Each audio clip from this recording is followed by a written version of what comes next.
So we're on another container load, and when you pull in these containers, you want to slide your fifth wheel all the way to the back, just like that.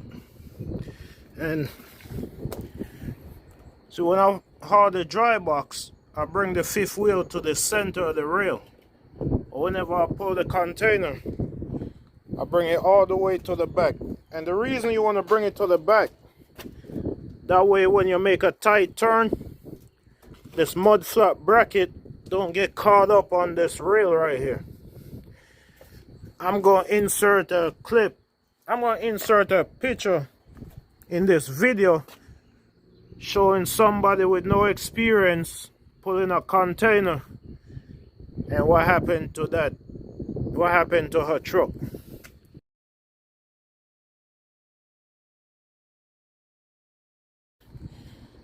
I mean, I'll leave a comment on the post she put up, but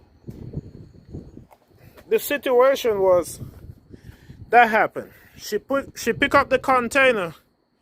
She didn't slide her fifth wheel all the way to the back. So soon as she come out the port and make that first turn, this mud flat bracket get caught up on the rail and cut the air line for the brakes. It cut the red air line.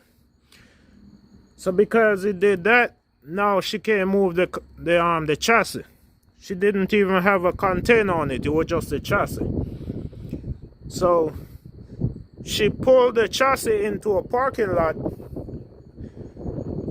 and she said her company told her to leave the chassis there and they'll send somebody out to fix it.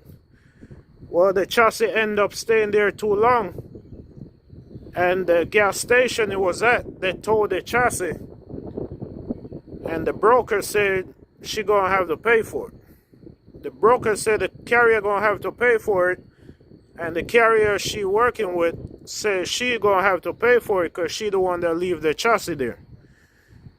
So I was telling her all that could have been avoided if she had just dropped the chassis at the gas station, get a quick connect. Go in the gas station, get a quick connect, because it's a truck stop. If they don't have a quick connect, just bobtail to a parts place, get a quick connect, and cut the air line right where the mud flap bracket damaged the air line. Just cut it right there, put the quick connect in there, and then she could have keep on going with the chassis. So she was acting like I didn't know what I was talking about. Now if you look on the picture, you could see that same thing happened to somebody else before on that same chassis, and they put a quick connect in there, and it's real close to where I was showing her that she could have put the quick connect. She's saying that that container was going to Washington State and it wasn't safe for them to haul you all the way there like that. So I told her, well, if it wasn't safe for them to haul it to Washington State like that, why is there another quick connect on it and it was safe for you to be hauling it like that? So sometimes when I'm giving people information, well, sometimes that's why I don't like commenting on people's videos or their pictures. Because when they're wrong, they don't want to admit that they're wrong. When you're trying to show them what they could have did to avoid getting charged, they try to make it look like you don't know what you're talking about. And with a lot of these things, I've been hauling these containers since 2013. I done seen a lot of problems. I haven't really paid out a lot on damages on containers. Probably tire, because you know with the port, if you go in the port with a tire that's under 60 psi, they charge you for a tire. So I had that situation before. A lot of people run the port to get home, but it could cost you a lot of money running the port. Because whether you're running your own authority or you lease onto a carrier, a lot of the chargebacks on these port chassis coming right back to you.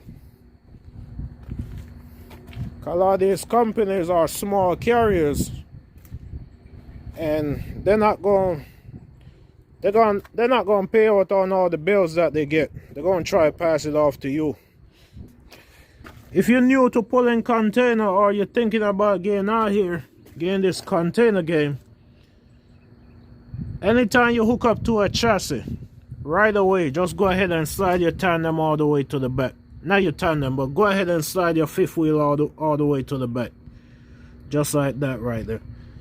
If you have a truck where the fifth wheel can't slide, what you might want to do is, if the fifth wheel sit forward or sit in the middle, move it all the way to the furthest point you could move it to the back. Or you could measure somebody's truck similar to yours and sit yours in the same position that they have theirs sit at if they're hauling container. And that will save you a lot of money going down the road. It will save you from breaking off your mud flat bracket, and it'll also save you from damaging airlines or damaging the chassis.